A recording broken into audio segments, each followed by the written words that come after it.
Olá, tudo bem com você? Continuação da nossa série Vida de Jesus. O tema de hoje é os ensinos de Cristo.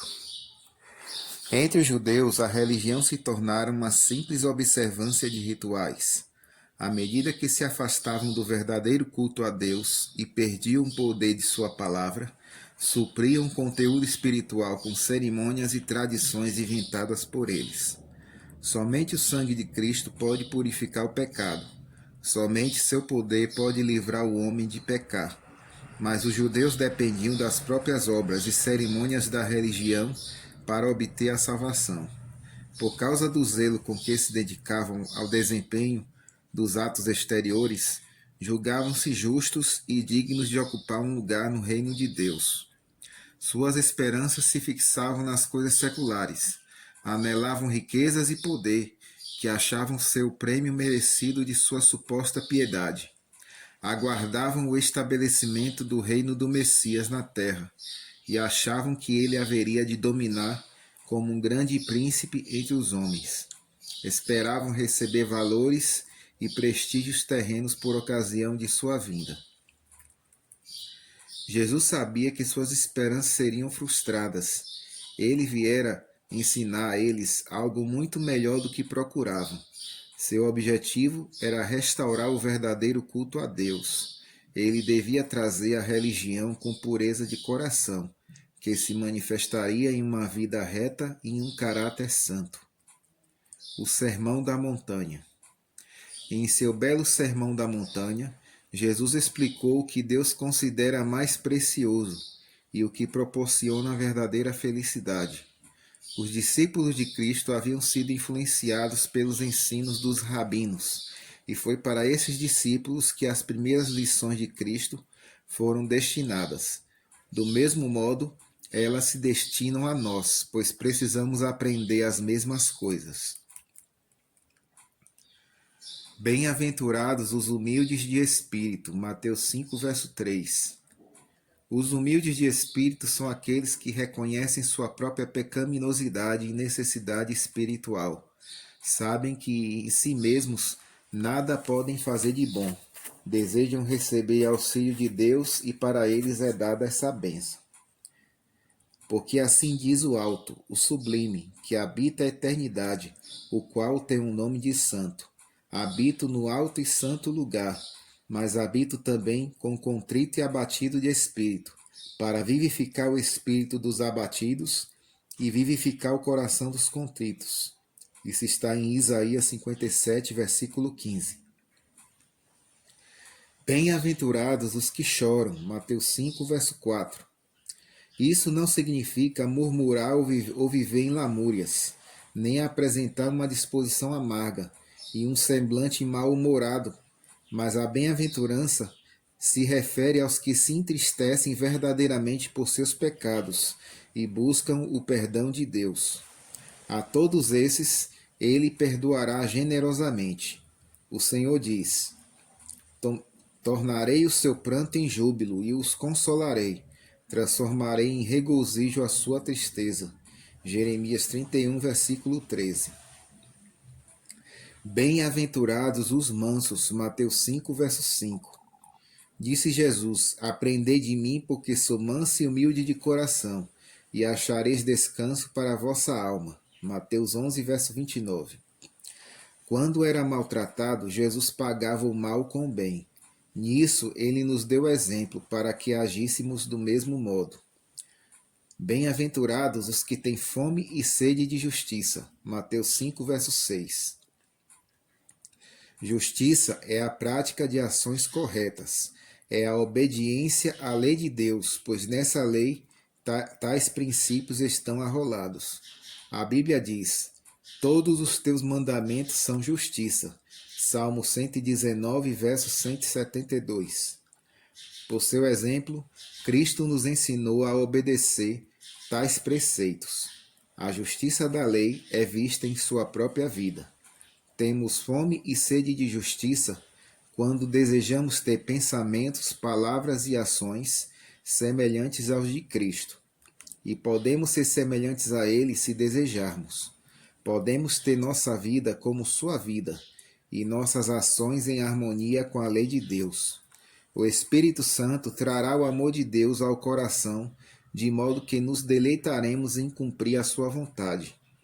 Deus está mais disposto a dar seu Espírito do que os pais em oferecer bons presentes aos filhos.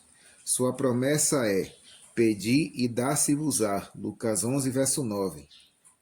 Todos os que têm fome e sede de justiça serão fartos. Mateus 5, versículo 6. Bem-aventurados os misericordiosos. Mateus 5, verso 7. Ser misericordioso é tratar as pessoas melhor do que merecem. Assim, Deus nos tem tratado. Ele tem prazer em atos de misericórdia. É compassivo para com os ingratos e maus. Do mesmo modo, nos ensina a tratar os semelhantes. Sede uns para com os outros benignos, compassivos, perdoando-vos uns aos outros, como também Deus em Cristo vos perdoou. Efésios 4, verso 32. Bem-aventurados os limpos de coração. Mateus 5, versículo 8. Deus dá mais valor ao que somos do que aquilo que dizemos que somos. Ele não se importa com a nossa aparência exterior. O que deseja é que sejamos puros de coração. Então todos os nossos atos e palavras serão justos.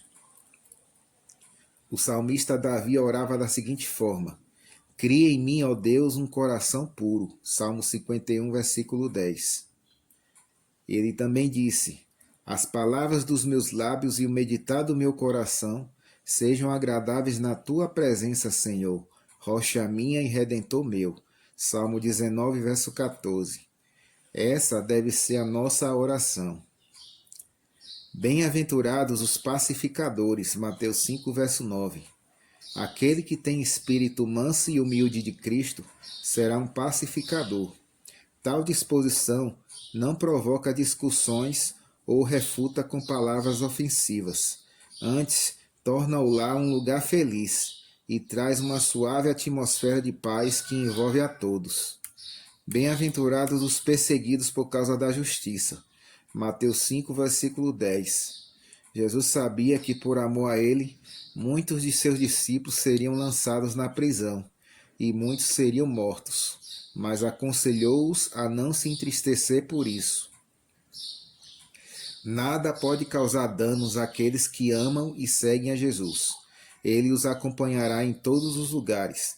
Podem ser mortos por causa do Evangelho, mas Cristo lhes dará a vida eterna em uma coroa de glória. E de seu exemplo, outros aprenderiam a respeito do amável Salvador. Cristo disse aos discípulos: vós sois a luz do mundo. Mateus 5, verso 14. Em breve, ele partiria do mundo para o lar celestial, mas os discípulos deveriam ensinar aos outros a respeito do seu amor. Deveriam continuar iluminando. A luz do farol brilhando na escuridão guia os navios ao porto com segurança. Do mesmo modo, os seguidores de Cristo brilham neste mundo escuro para guiar seres humanos ao lar celestial. Isso é o que todos os seguidores de Cristo devem fazer. Ele os chama para serem cooperadores na salvação de outros. O amor, a base da lei. Tais ensinamentos eram estranhos e novos para os ouvintes de Jesus, e por isso ele os repetiu muitas vezes. Certa vez um doutor da lei veio à sua presença e lhe perguntou: Mestre, que farei para herdar a vida eterna? Então Jesus lhe perguntou: que está escrito na lei? Como o interpretas? A isto ele respondeu: amarás o Senhor teu Deus de todo o teu coração, de toda a tua alma, de todas as tuas forças e de todo o teu entendimento, e amarás o teu próximo como a ti mesmo. Isso está em Lucas 10, versos 25 a 27. Em vez de arrepender-se, buscou uma evasiva para seu egoísmo.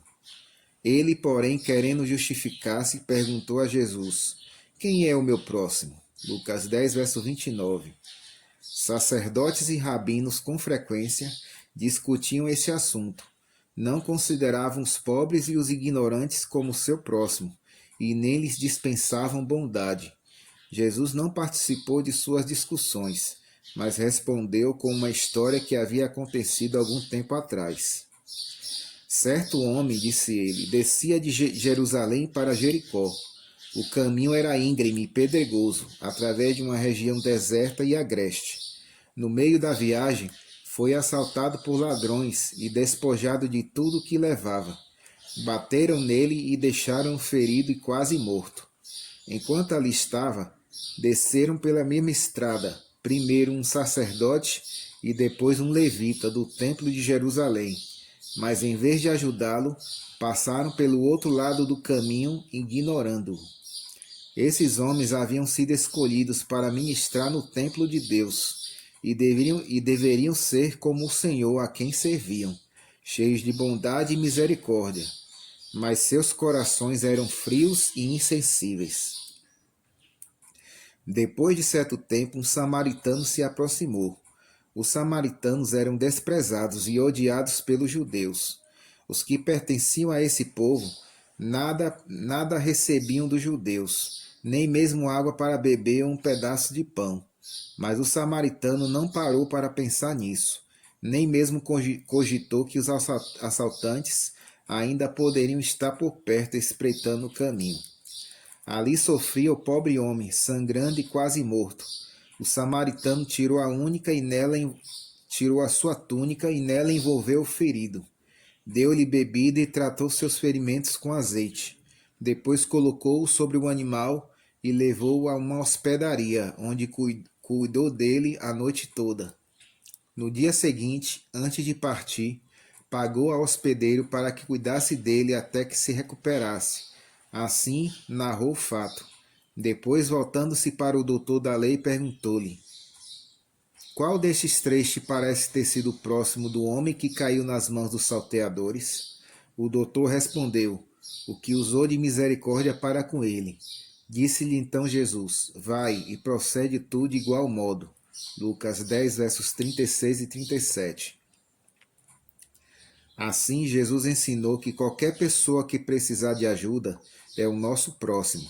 Devemos tratá-lo como gostaríamos de ser tratados. O sacerdote e o levita pretendiam guardar os mandamentos de Deus, mas era o samaritano que realmente os guardava. Seu coração era terno e compassivo. Ao socorrer o estranho ferido, ele havia demonstrado amor a Deus e ao próximo. É agradável ao Senhor que façamos o bem uns aos outros, pois assim demonstramos nosso amor a Ele e àqueles que nos cercam. Um coração bondoso e compassivo vale mais do que todas as riquezas do mundo. Os que vivem para fazer o bem demonstram que são filhos de Deus. Esses são os que habitarão com Cristo em seu reino. Essa é a nossa reflexão de hoje. Que Deus esteja contigo.